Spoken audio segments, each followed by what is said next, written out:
sẽ ăn mà tí xíu đó lần chơi ra bây giờ liền trâu bông tiệt liền trâu bông ngọn kỳ vui mừng cái ta cho lần chơi liền trâu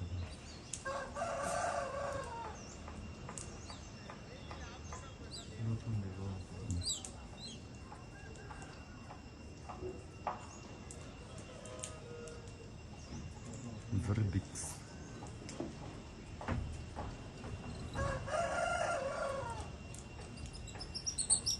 kalau terlalu rum cimihan lian tu itu asal apa hukum ini hukum kang kami tu so ini tu itu apa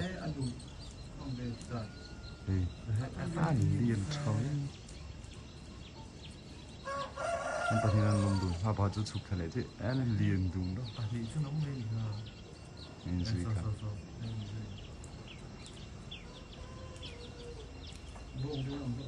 Bông anh không?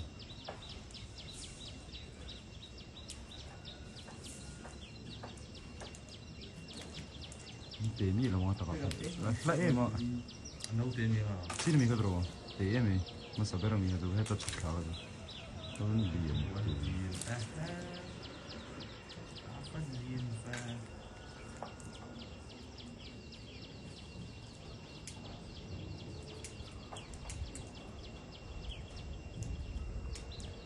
Romantic luôn.